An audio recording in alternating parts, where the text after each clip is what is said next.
NDA ಮೈತ್ರಿಕೂಟ ಎರಡನೇ ಅವಧಿಯ ಕೊನೆಯ ಬಜೆಟ್ ಮಂಡಿಸಿದೆ. 7 ಲಕ್ಷದವರೆಗೆ ಆದಾಯ ತೆರಿಗೆ ವಿನಾಯಿತಿ ಮುಂದುವರಿಯಲಿದೆ. 3 ಪ್ರಮುಖ ರೈಲ್ವೆ ಕಾರಿಡಾರ್ ನಿರ್ಮಿಸುವ ಗುರಿಯನ್ನು ಹೊಂದಿದೆ. ಈ ಎಲ್ಲಾ ಸುದ್ದಿಗಳನ್ನು ನೋಡೋಣ. ಬಜೆಟ್ನಲ್ಲಿ ಏನುಂಟು ಏನಿಲ್ಲ ನ್ಯೂಸ್ ಎಕ್ಸ್‌ಪ್ರೆಸ್‌ನಲ್ಲಿ. ಮೋದಿ 2.0 ಸರ್ಕಾರದ ಕೊನೆ ಬಜೆಟ್ ಇಂದು ಮಂಡನೆಯಾಗಿದೆ. ಲೋಕಸಭೆ ಚುನಾವಣೆ ಹತ್ತಿರವಿರುವುದರಿಂದ ಕೇಂದ್ರದ ಮಧ್ಯಂತರ ಬಜೆಟ್ ಮೇಲೆ ಹೆಚ್ಚು ನಿರೀಕ್ಷೆ ಇಡಲಾಗಿತ್ತು. ಅದರಲ್ಲೂ ತೆರಿಗೆ ವಿನಾಯಿತಿ ಮೇಲೆ ಎಲ್ಲರ ಕಣ್ಣು ನೆಟ್ಟಿತ್ತು. ಆದರೆ ಸದ್ಯ ಇದ್ದ ತೆರಿಗೆ ಪದ್ಧತಿಯೇ ಮುಂದುವರೆದಿದೆ. ಈ ಮೂಲಕ ಏನಾದರೂ ಗುಡ್ ನ್ಯೂಸ್ ಸಿಗುತ್ತೆ ಅಂತ ಅಂದುಕೊಂಡವರಿಗೆ ನೋ ಲಾಸ್ ನೋ ಗೇನ್ ಎಂಬಂತಾಗಿದೆ. Moreover, in line with the government's vision to improve ಆದಾಯ ತೆರಿಗೆ ಪದ್ಧತಿಯಲ್ಲಿ ಯಾವುದೇ ಬದಲಾವಣೆ ಮಾಡಿಲ್ಲ. ಈ ಹಿಂದಿನ ತೆರಿಗೆ ಪದ್ಧತಿಯೇ ಈ ವರ್ಷವೂ ಮುಂದುವರಿಯಲಿದೆ.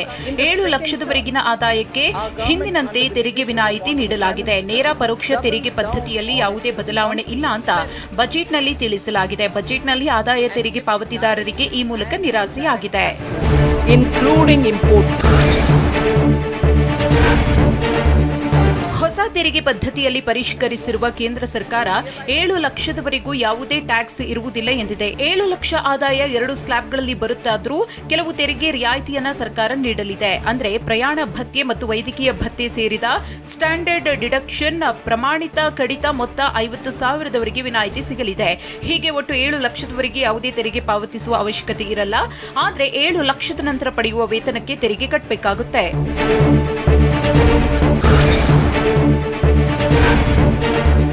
ಹೊಸ ಯೋಜನೆಗಳನ್ನು ಮಧ್ಯಂತರ ಬಜೆಟ್ನಲ್ಲಿ ಮಾಡಲಾಗದಿದ್ರೂ ರೈಲ್ವೆ ಮತ್ತು ಪ್ರವಾಸೋದ್ಯಮ ಅಭಿವೃದ್ಧಿಗೆ ಕ್ರಮ ಕೈಗೊಳ್ಳಲಾಗಿದೆ. ರೈಲ್ವೆ ಕ್ಷೇತ್ರಕ್ಕೆ ಈ ಬಾರಿ ಭರ್ಜರಿ ನಿರೀಕ್ಷೆ ಇಟ್ಟುಕೊಳ್ಳಲಾಗಿತ್ತು. ಈ ನಿರೀಕ್ಷೆಯನ್ನ ಹುಸಿ ಮಾಡದೆ ಹೆಚ್ಚಿನ ಬಂಪರ್ ಕೂಡ ನೀಡದೆ ಮಧ್ಯಂತರ ಬಜೆಟ್ಗಾಗಿ ಎಷ್ಟು ಬೇಕೋ ಅಷ್ಟು ಬಜೆಟ್ ರೈಲ್ವೆಗಾಗಿ ಮೀಸಲಿಡಲಾಗಿದೆ.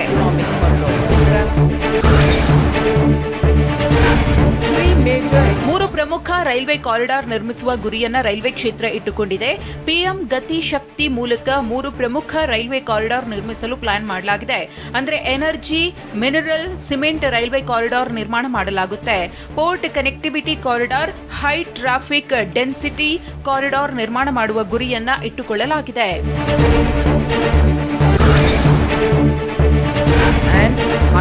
ಪ್ರಯಾಣಿಕರ ಸೇಫ್ಟಿಗಾಗಿ 3 ಕಾರಿಡಾರ್ ನಿರ್ಮಾಣ ಮಾಡಲು ತೀರ್ಮಾನ ಮಾಡಲಾಗಿದೆ. ಜೊತೆಗೆ 40,000 ರೈಲ್ವೆ ಕೋಚ್ಗಳ ಬದಲಾವಣೆಗೆ ಕ್ರಮ ಕೈಗೊಳ್ಳಲಾಗಿದ್ದು ಒಂದೇ ಭಾರತ್ ಕೋಚ್ಗೆ ಬದಲಾಯಿಸಲು ನಿರ್ಧಾರ ತೆಗೆದುಕೊಳ್ಳಲಾಗಿದೆ. ಸಣ್ಣ ಪುಟ್ಟ ನಗರಗಳಿಗೂ ಮೆಟ್ರೋ ವಿಸ್ತರಣೆ ಮಾಡುವ ಯೋಜನೆ ಹಾಕಿಕೊಳ್ಳಲಾಗಿದೆ. ಇದಕ್ಕಾಗಿ 2.55 ಲಕ್ಷ ಕೋಟಿ ಹಣ ಮೀಸಲಿಡಲಾಗಿದೆ.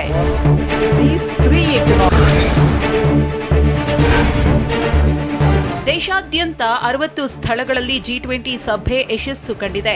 ಹೀಗಾಗಿ ಪ್ರವಾಸೋದ್ಯಮ ಸ್ಥಳೀಯ ಉದ್ಯಮ ಬೆಳವಣಿಗೆಗೆ ಸಹಕಾರಿಯಾಗಿದೆ ಅಂತ ನಿರ್ಮಲಾ ಸೀತಾರಾಮನ್ ಹೇಳಿದ್ದಾರೆ. ರಾಜ್ಯಗಳಿಗೆ ದೀರ್ಘಾವಧಿ ಪ್ರವಾಸೋದ್ಯಮ ಸಾಲ ನೀಡಲಾಗುವುದು ಅಂತ ಬಜೆಟ್ನಲ್ಲಿ ತಿಳಿಸಲಾಗಿದೆ. ಪ್ರವಾಸೋದ್ಯಮ ಅಭಿವೃದ್ಧಿಗಾಗಿ ರಾಜ್ಯಗಳಿಗೆ ಬಡ್ಡಿ ರಹಿತ ಸಾಲ ನೀಡುವ ಬಗ್ಗೆ ಬಜೆಟ್ನಲ್ಲಿ ಹಣ ಮೀಸಲಿಡಲಾಗಿದೆ.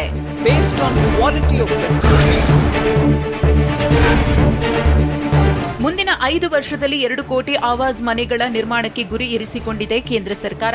ಅಲ್ಲದೆ ಸೋಲಾರ್ ಶಕ್ತಿ ಮೂಲಕವೇ 1 ಕೋಟಿ ಮನೆಗಳಲ್ಲಿ ವಿದ್ಯುತ್ ಮಾಡಿಕೊಳ್ಳಲು ಉತ್ತೇಜಿಸಲಿದೆ.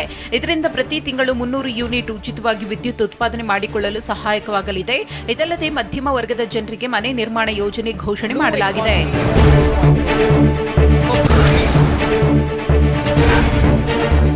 ರೈತರಿಗೆ ಮುಖ್ಯವಾಗಿ ಕೊಟ್ಟಿದ್ದೇನೆಂದ್ರೆ ಹಾಲು ಉತ್ಪಾದನಾ ಡೈರಿಗಳ ಸಂಖ್ಯೆ ಹೆಚ್ಚಳಕ್ಕೆ ಕ್ರಮ ಕೈಗೊಳ್ಳಲಾಗಿದೆ. ಕಿಸಾನ್ ಸಂಪದ ಯೋಜನೆಯಿಂದ 38 ಲಕ್ಷ ರೈತರಿಗೆ ಲಾಭ ಸಿಗಲಿದೆ. ಹಾಗೆ ಹಾಲು ಉತ್ಪನ್ನಗಳಿಗೆ ಉತ್ತೇಜನ ನೀಡಲಾಗಿದೆ. ಮತ್ಸ್ಯ ಸಂಪದ ಯೋಜನೆ ಮೂಲಕ ಮೀನುಗಾರಿಕೆಗೆ ಉತ್ತೇಜನ ನೀಡುವ ಗುರಿಯನ್ನ ಈ ಸರ್ಕಾರ ಹೊಂದಿದೆ. ಅಲ್ಲದೆ ಡೈರಿ ಉತ್ಪನ್ನಗಳಿಗಾಗಿ ರಾಷ್ಟ್ರೀಯ ಗೋಕುಲ್ ಮಿಷನ್ ಸ್ಥಾಪನೆಗೆ ನೆರವು ನೀಡಲಿದೆ ಕೇಂದ್ರ ಸರ್ಕಾರ.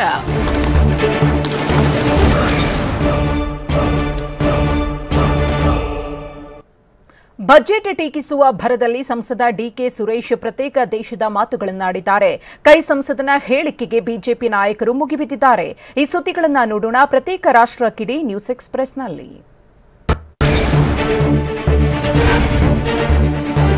ಕೇಂದ್ರ ಸರ್ಕಾರದ ಮಧ್ಯಂತರ ಬಜೆಟ್ ವಿರುದ್ಧ ಸಂಸದ ಡಿಕೆ ಸುರೇಶ್ ಕಿಡಿಕಾರಿದ್ದು ಮಾತಿನ ಭರದಲ್ಲಿ ವಿವಾದಾತ್ಮಕ ಹೇಳಿಕೆ ನೀಡಿದ್ದಾರೆ.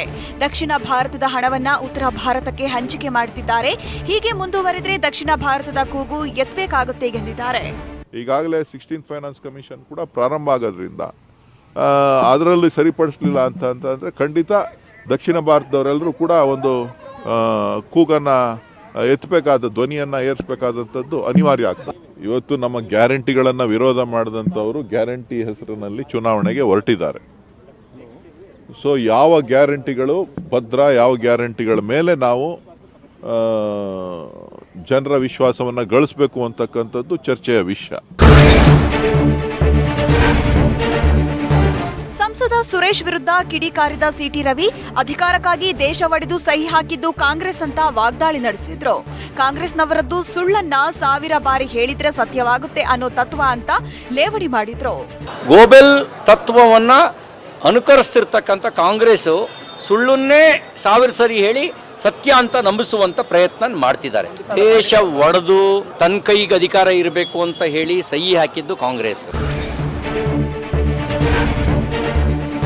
ಸಂಸದ ಡಿಕೆ ಸುರೇಶ್ ವಿರುದ್ಧ ಕೆಎಸ್ ಈಶ್ವರಪ್ಪ ಕಿಡಿಕಾರಿದ್ದು, ದೇಶ ಒಂದಾಗಿರುವುದು ಕಾಂಗ್ರೆಸ್ನವರಿಗೆ ಇಷ್ಟ ಇಲ್ಲ, ಭಾರತ ಪಾಕಿಸ್ತಾನ ಬೇರೆ ಬೇರೆ ಮಾಡಿದ್ರು, ಈಗ ಬಜೆಟ್ ಹೆಸರಲ್ಲಿ ಬೇರ್ಪಡಿಸಲಾಗುತ್ತಿದೆ ಎಂದು ವಾಗ್ದಾಳಿ ನಡೆಸಿದ್ರು.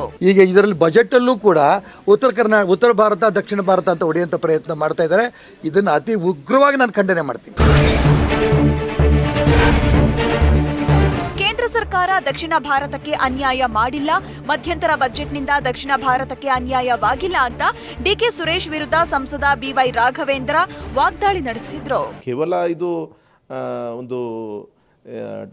ಒಂದು ಮಧ್ಯಂತರ ಬಜೆಟ್ ಆಗಿರಿಂದ ಇದರಲ್ಲಿ ಇಡೀ ದಕ್ಷಿಣ ರಾಜ್ಯಕ್ಕೆ ಅನ್ಯಾಯ ಆಗಿದೆ ಅನ್ನೋಕ್ಕೆ ಅರ್ಥ ಇಲ್ಲ. ಇದು ಸುಮ್ಮನೆ ಒಂದು ರಾಜಕೀಯ ಪೊಲಿಟಿಕಲ್ ಒಂದು ಸ್ಟೇಟ್ಮೆಂಟ್ ಅಂತ ಅನ್ಸುತ್ತೆ ಬಿಟ್ರೆ ಬೇರೆ ಇದರಲ್ಲಿ ಯಾವುದೂ ಕೂಡ ನಿಜಸ್ಥಿತಿ ಇಲ್ಲ.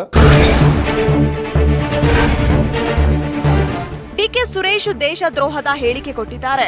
ಅವರನ್ನ ಗಡೀಪಾರು ಮಾಡಬೇಕು ಅಂತ ಎಂಎಲ್ಸಿ ಛಲವಾದಿ ನಾರಾಯಣಸ್ವಾಮಿ ಕಿಡಿಕಾರಿದ್ದಾರೆ. ನಾನು ರಾಷ್ಟ್ರಪತಿ ಮುರ್ಮು ಅವರಿಗೆ ಮನವಿ ಮಾಡ್ತೀನಿ ಅಂತಾನೂ ಹೇಳಿದ್ರು.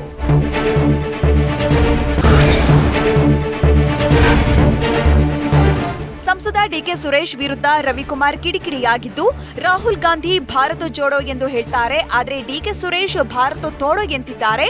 ಇದಕ್ಕೆ ರಾಹುಲ್ ಗಾಂಧಿಯವರೇ ಉತ್ತರ ನೀಡಬೇಕು ಅಂತ ಆಗ್ರಹಿಸಿದ್ರು.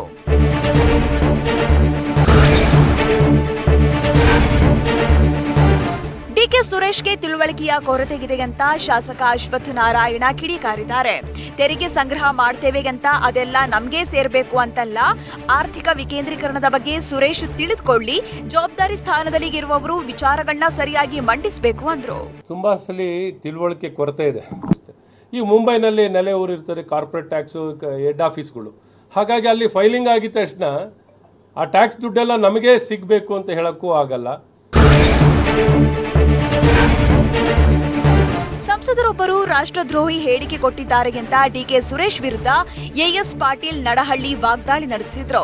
ಅಲ್ಲದೆ ಸುರೇಶ್ ಹೇಳಿಕೆಯನ್ನ ತೀವ್ರವಾಗಿ ಖಂಡಿಸ್ತೇನೆ ಅಂತ ನಡಹಳ್ಳಿ ಹೇಳಿದ್ರು. ಈ ರಾಜ್ಯದ ಸಂಸದರೊಬ್ಬರು ರಾಷ್ಟ್ರದ್ರೋಹಿ ಹೇಳಿಕೆಯನ್ನ ಕೊಟ್ಟಿದ್ದಾರೆ.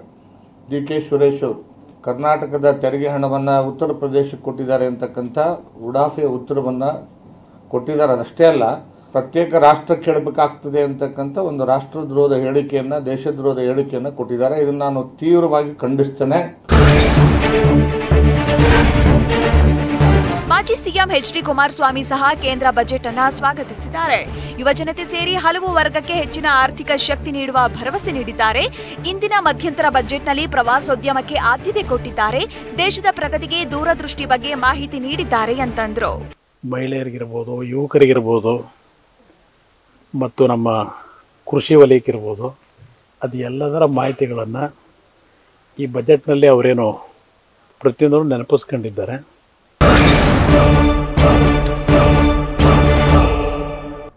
ಪ್ರತ್ಯೇಕ ರಾಷ್ಟ್ರದ ಕೂಗೆಬ್ಬಿಸಿದ ಸಂಸದ ಡಿಕೆ ಸುರೇಶ್ ಹೇಳಿಕೆಗೆ ಬಿಜೆಪಿ ರಾಜ್ಯ ಅಧ್ಯಕ್ಷ ಬಿವೈ ವಿಜೇಂದ್ರ ಕೂಡ ಕಿಡಿಕಾರಿದ್ರು. ಆದರೆ ಈ ಬಗ್ಗೆ ಡಿಸಿಎಂ ಡಿಕೆ ಕೂಡ ಸಮಜಾಯಿಷಿ ಕೊಟ್ಟಿದ್ದಾರೆ. ಈ ಸುದ್ದಿಗಳನ್ನು ನೋಡೋಣ ಸಮಗ್ರ ನ್ಯೂಸ್ ಎಕ್ಸ್‌ಪ್ರೆಸ್‌ನಲ್ಲಿ. ದೇಶ ಒಡೆಯೋ ಷಡ್ಯಂತ್ರವನ್ನ ಕಾಂಗ್ರೆಸ್ ಮಾಡ್ತಿದೆ. ಹೀಗಾಗಿ ಕಾಂಗ್ರೆಸ್ನವರು ಡಿಕೆ ಸುರೇಶ್ ಮೂಲಕ ಹೇಳಿಸಿದ್ದಾರೆ ಅಂತ ದೆಹಲಿಯಲ್ಲಿ ಕೇಂದ್ರ ಸಚಿವೆ ಶೋಭಾ ಕರಂದ್ಲಾಜೆ ಆರೋಪಿಸಿದ್ದಾರೆ. ಸ್ವಾತಂತ್ರ್ಯ ಬಂದಂತ ಸಂದರ್ಭದಲ್ಲಿ ಕೂಡ ಕಾಶ್ಮೀರವನ್ನ ಪಾಕಿಸ್ತಾನವನ್ನ ವಿಭಜನೆ ಮಾಡುವಂತ ಅದೇ ಮಾನಸಿಕತೆಯನ್ನ ಮತ್ತೆ ಮುಂದುವರಿಸಿದ್ದಾರೆ. ದೇಶವನ್ನ ಒಡೆಯುವಂತ ಒಂದು ಷಡ್ಯಂತ್ರ ಕಾಂಗ್ರೆಸ್ಸಿನವರ ಮನಸ್ಸಲ್ಲಿದೆ. ಅದನ್ನ ಇವತ್ತು ಸುರೇಶ್ ಅವರ ಮೂಲಕ ಮೇ ಬಿ ಕಾಂಗ್ರೆಸ್ ಅವರು ಹೇಳಿರ್ತಾರೆ.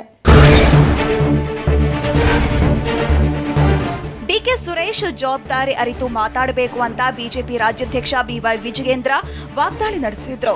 ಅಲ್ಲದೆ ಈ ರೀತಿಯಾಗಿ ಹೇಳಿಕೆ ನೀಡಿರುವುದು ಖಂಡನೀಯ ಅಂತ ಕಿಡಿಕಾರಿದ್ರು. ರಾಜ್ಯ ಸರ್ಕಾರ ಸಂವಿಧಾನದ 75ನೇ ವರ್ಷದ ಒಂದು ರಥಯಾತ್ರೆನ ಆಚರಣೆ ಕೂಡ ಮಾಡ್ತಾ ಇದೆ. ರಾಜ್ಯದಲ್ಲಿ ಸಂಸದರು ಈ ರೀತಿ ಹೇಳಿಕೆಯನ್ನ ಕೊಟ್ಟಿರ್ತಕ್ಕಂಥದ್ದು ನಿಜವಾಗ್ಲೂ ಕೂಡ ಖಂಡನೀಯ. ಡಿಕೆ ಸುರೇಶ್ ಹೇಳಿಕೆಗೆ ಡಿಸಿಎಂ ಡಿಕೆ ಪ್ರತಿಕ್ರಿಯೆ ಕೊಟ್ಟಿದ್ದು ಜನರ ಭಾವನೆಗೆ ಅನ್ಯಾಯ ಆಗಿದೆ ಎಂದಿದ್ದಾರೆ. ಉತ್ತರ ಭಾರತಕ್ಕೆ ಸಿಕ್ಕಿರುವುದು ನಮಗೂ ಸಿಗಬೇಕು, 27 ಜನ ಸಂಸದರು ಏನು ತಂದಿದ್ದಾರೆ ನಮಗೆ ಅಂತ ಪ್ರಶ್ನೆ ಮಾಡಿದ್ರು. ಜನ ಏನ್ ಮಾಡ್ತಾರೆ ಅಂದ್ರೆ, ನಾನು ಅಖಂಡ ಭಾರತದವನು, ಅವರು ಜನರ ಅಭಿಪ್ರಾಯ ಹೇಳಿದಾರಷ್ಟೇ. ಜನ ಆ ರೀತಿ ಯೋಚನೆ ಮಾಡ್ತಾರೆ, ನಮ್ಮನ್ನ ಕಡೆಗಣಿಸ್ತಾ ಇದ್ದಾರೆ ಅಂತ. ನಾನು ಅಖಂಡ ಭಾರತದವನು, ಭಾರತ ಒಂದೇ, ಅದು ಅವರ ಜನರ ಭಾವನೆ, ಒಬ್ಬ ಏನು ನಮ್ಗೆ ಅನ್ಯಾಯ ಆಗಿದೆ ಅಂತ ತಿಳಿಸ್ತಾ ಇದ್ದಾರೆ ಅಷ್ಟೇ. ಬಜೆಟ್ ಬಗ್ಗೆ ಪ್ರತಿಕ್ರಿಯೆ ನೀಡಿದ ಸಿಎಂ ಸಿದ್ದರಾಮಯ್ಯ, ಇದು ಬಹಳ ಹೊತ್ತು ಚರ್ಚೆ ಮಾಡುವ ಬಜೆಟ್ ಅಲ್ಲವೆಂದು ವ್ಯಂಗ್ಯವಾಡಿದ್ರು. ಒಟ್ಟಾರೆ ಕೇಂದ್ರದ ಬಜೆಟ್ ನಿರಾಶಾದಾಯಕ ಬಜೆಟ್ ಅಂತ ಸಿಎಂ ಪ್ರತಿಕ್ರಿಯೆ ಕೊಟ್ಟರು. ಕಳೆದ ವರ್ಷಕ್ಕಿಂತ ಈ ವರ್ಷ ಎಷ್ಟಪ್ಪ ಹೆಚ್ಚಾಗಿದೆ ಅಂತಂದ್ರೆ 5.8% ಜಾಸ್ತಿ ಆಗಿದೆ. 2,62,671 ಕೋಟಿ ಹೆಚ್ಚುವರಿ ಮಾಡಿದ್ದಾರೆ. ಆ ತರ ಎಲ್ಲ ದೇಶ ಕೇಳಕ್ ಬೇರೆ, ದಕ್ಷಿಣ ಭಾರತ ಬೇರೆ ಮಾಡಿದ್ದ, ಉತ್ತರ ಭಾರತ ಮಾಡಿ ಅಂತಾವೆಲ್ಲ ಕೇಳಕ್. ದೇಶದ ಸಾರ್ವಭೌಮತೆ ಇರಬೇಕು. ನಾವು ಡಿಮ್ಯಾಂಡ್ಗಳು ಮಾಡೋದು, ಒತ್ತಾಯ ಮಾಡೋದು, ಇಟ್ಸ್ ಎ ಫೆಡರಲ್ ಸ್ಟೇಟ್. ನನ್ನ ಜೊತೆ ಕಾಂಗ್ರೆಸ್ ಸೇರಿದವರೆಲ್ಲ ವಾಪಸ್ ಬರ್ತಾರೆ ಅಂತ ಹುಬ್ಬಳ್ಳಿಯಲ್ಲಿ ಮಾಜಿ ಸಿಎಂ ಜಗದೀಶ್ ಶೆಟ್ಟರ್ ಹೇಳಿದ್ದಾರೆ. ಬೇರೆ ಜಿಲ್ಲೆಗ ಕಾಂಗ್ರೆಸ್ ಮುಖಂಡರು ಬಿಜೆಪಿ ಸೇರುವುದಕ್ಕೆ ಆಸೆ ವ್ಯಕ್ತಪಡಿಸಿದ್ದಾರೆ ಅಂತ ಕಾಂಗ್ರೆಸ್ಗೆ ಶಾಕ್ ಕೊಟ್ಟಿದ್ದಾರೆ.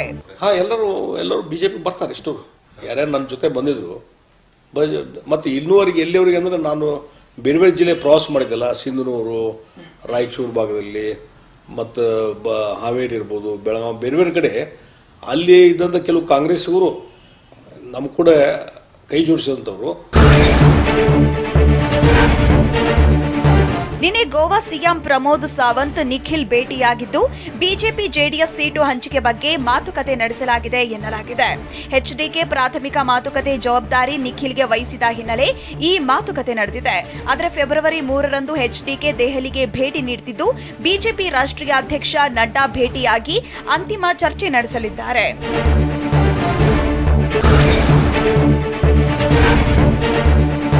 ಹಿಂದೂ ಮ್ಯಾರೇಜ್ ಆಕ್ಟ್ ಕಾಯ್ದೆ ತಿದ್ದುಪಡಿಗೆ ಸಚಿವ ಸಂಪುಟ ಅನುಮೋದನೆ ಕೊಟ್ಟಿದ್ದು ರಿಜಿಸ್ಟರ್ ಮ್ಯಾರೇಜ್ ಇನ್ಮುಂದೆ ಮತ್ತಷ್ಟು ಸುಲಭವಾಗಲಿದೆ. ಹಿಂದೂ ವಿವಾಹ ನೋಂದಣಿ ಕಾಯ್ದೆ 2024ಕ್ಕೆ ಒಪ್ಪಿಗೆ ನೀಡಲಾಗಿದೆ.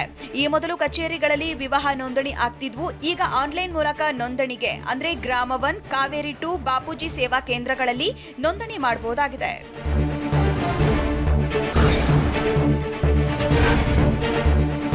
ತಿರುಪತಿಯಲ್ಲಿ ತಮಿಳು ನಟ ಧನುಷ್ ಅಭಿನಯದ ಚಿತ್ರದ ಶೂಟಿಂಗ್ಗೆ ಬ್ರೇಕ್ ಹಾಕಿದ ಪ್ರಸಂಗ ನಡೆದಿದೆ.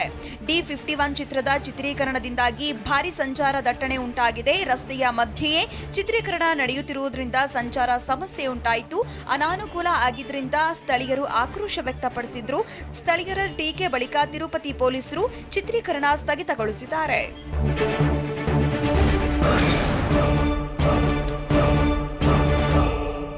ಬರೋಬ್ಬರಿ 3 ದಶಕಗಳ ಬಳಿಕ ಜ್ಞಾನವಾಪಿ ಮಸೀದಿಯಲ್ಲಿ ಪೂಜೆ ಸಲ್ಲಿಸಲಾಗಿದೆ. ಅತ್ತ ಜಾರ್ಖಂಡ್ ಮಾಜಿ ಸಿಎಂ ಸುರೇಂದ್ರನ್ನ 1 ದಿನ ನ್ಯಾಯಾಂಗ ಬಂಧನಕ್ಕೆ ಕೊಡಲಾಗಿದೆ. ಈ ಸುದ್ದಿಗಳನ್ನು ನೋಡೋಣ ದೇಶ ವಿದೇಶ ನ್ಯೂಸ್ ಎಕ್ಸ್‌ಪ್ರೆಸ್‌ನಲ್ಲಿ. 3 ದಶಕಗಳ ಬಳಿಕ ಜ್ಞಾನವಾಪಿ ಮಸೀದಿಯ ನೆಲಮಾಳಿಗೆಯಲ್ಲಿ ಪೂಜೆ ಸಲ್ಲಿಸಲಾಗಿದೆ. ನಿನ್ನೆಯಷ್ಟೇ ಹಿಂದೂಗಳಿಗೆ ಪೂಜೆಗೆ ಕೋರ್ಟ್ ಅನುಮತಿ ನೀಡಿತ್ತು. 1993ರಲ್ಲಿ ಪೂಜೆ ನಿಂತಿತ್ತು. ಇದೀಗ ರಾತ್ರಿ 12:30ರಿಂದ ರಾತ್ರಿ 11:30ರವರೆಗೂ ಪೂಜೆ ಸಲ್ಲಿಸಲಾಗಿದೆ. ಜಿಲ್ಲಾಧಿಕಾರಿಗಳ ನೇತೃತ್ವದಲ್ಲಿ ಜಿತೇಂದ್ರನಾಥ್ ವ್ಯಾಸ್ ಕುಟುಂಬದ ಸದಸ್ಯರು ಪೂಜೆ ಮಾಡಿದ್ರು.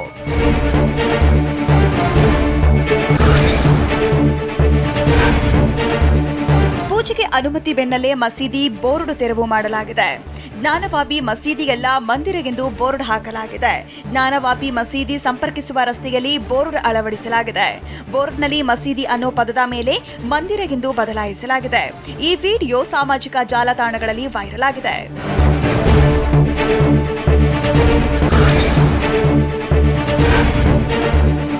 ಹಿಂದೂಗಳ ಪೂಜೆಗೆ ಮಸೀದಿ ಕಮಿಟಿಗಿಂತ ವಿರೋಧ ವ್ಯಕ್ತವಾಗಿದೆ. ಸುಪ್ರೀಂ ಕೋರ್ಟ್ ಮೊರೆ ಹೋಗಿದ್ದವರಿಗೆ ನಿರಾಸೆ ಎದುರಾಗಿದೆ. ಮೊದಲು ಅಲಹಾಬಾದ್ ಹೈಕೋರ್ಟ್ಗೆ ಅರ್ಜಿ ಸಲ್ಲಿಸುವಂತೆ ಸುಪ್ರೀಂ ಕೋರ್ಟ್ ಸೂಚನೆ ಕೊಟ್ಟಿದೆ. ಹೀಗಾಗಿ ಜ್ಞಾನವಾಪಿ ಮಸೀದಿ ಕಮಿಟಿ ಮತ್ತು ಮುಸ್ಲಿಂ ಪರ ವಕೀಲರು ಹೈಕೋರ್ಟ್ ಮೊರೆ ಹೋಗುವ ಸಾಧ್ಯತೆಗಳಿವೆ.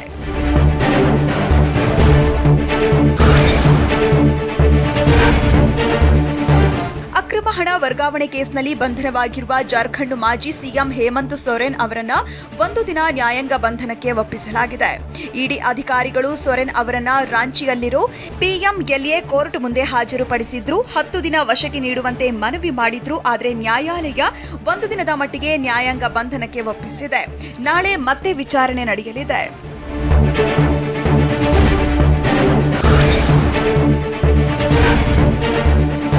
ಅಕ್ರಮ ಹಣ ವರ್ಗಾವಣೆ ಪ್ರಕರಣದಲ್ಲಿ ಇಡಿ ಅಧಿಕಾರಿಗಳು ಸಿಎಂ ಆಗಿದ್ದ ಹೇಮಂತ್ ಸೊರೆನ್ ಅವರನ್ನ ಬಂಧಿಸಿದೆ. ಈ ನಡುವೆ ರಾಜ್ಯಪಾಲರ ಭೇಟಿಗೆ ಜೆಎಂಎಂ ನಾಯಕರ ಸಮಯ ನಿಗದಿಯಾಗಿದೆ. 5 ನಾಯಕರಿಗೆ ಮಾತ್ರ ಅವಕಾಶ ನೀಡಲಾಗಿದ್ದು, ಚಂಪೈ ಸೊರೆನ್ ನೇತೃತ್ವದ ನಿಯೋಗ ಭೇಟಿ ನೀಡಲಿದೆ. ತಮಗೆ 47 ಶಾಸಕರ ಬೆಂಬಲ ಇದೆ ಎಂದು ಚಂಪೈ ಸೊರೆನ್ ಪತ್ರ ಬರೆದಿದ್ದಾರೆ.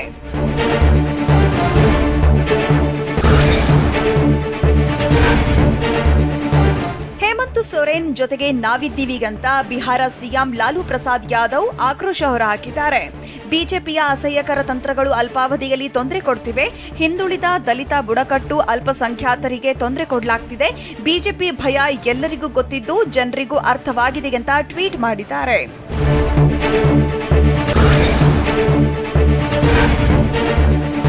ಜಾರ್ಖಂಡ್ ಸಿಎಂ ಸೊರೆನ್ ಬಂಧನದ ಬೆನ್ನಲ್ಲೇ ರಾಜಕೀಯ ಚಟುವಟಿಕೆಗಳು ಗರಿಗೆದರಿವೆ. ಇಂಡಿಯಾ ಮೈತ್ರಿಕೂಟ ತಂತ್ರಗಾರಿಕೆ ಎಣೆಯುತ್ತಿದೆ. ಜೆಎಂಎಂ ಮತ್ತು ಮಿತ್ರ ಪಕ್ಷಗಳ 35 ಶಾಸಕರನ್ನ ಹೈದರಾಬಾದ್ಗೆ ಶಿಫ್ಟ್ ಮಾಡಿರೋ ಸಾಧ್ಯತೆ ಇದೆ. ಚಾರ್ಟರ್ಡ್ ವಿಮಾನದ ಮೂಲಕ ಶಾಸಕರನ್ನ ಕಾಂಗ್ರೆಸ್ ಆಡಳಿತದ ರಾಜ್ಯಕ್ಕೆ ಕಳುಹಿಸಿದ್ದಾರೆ ಎನ್ನಲಾಗಿದೆ.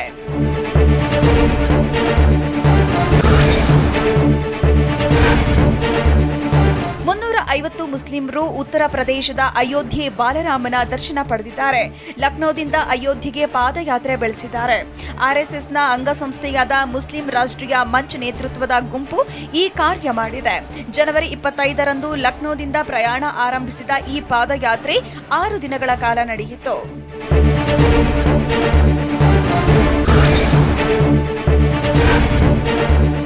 ಹಿಮಾಚಲ ಪ್ರದೇಶ ಸಂಪೂರ್ಣವಾಗಿ ಹಿಮಮಯವಾಗಿ ಬದಲಾಗಿದೆ. ಹಲವೆಡೆ ಮಳೆ ಸುರಿಯುತ್ತಿದ್ದು ರೈತರ ಮುಖದಲ್ಲಿ ಮಂದಹಾಸ ಮೂಡಿದೆ. ಆದರೆ ಹಿಮಪಾತ ಆಗ್ತಿರೋದು ಆತಂಕಕ್ಕೆ ದೂಡಿದೆ. ಜನಜೀವನ ಸಂಪೂರ್ಣವಾಗಿ ಹದಗೆಟ್ಟಿದೆ. ರಸ್ತೆಗಳ ಮೇಲೆ 15 ಸೆಂಟಿಮೀಟರ್ನಷ್ಟು ಹಿಮ ಶೇಖರಣೆಯಾಗಿದೆ. ಹಿಮಾಚಲ ಪ್ರದೇಶದ 134 ರಸ್ತೆಗಳು ಬಂದ್ ಆಗಿವೆ.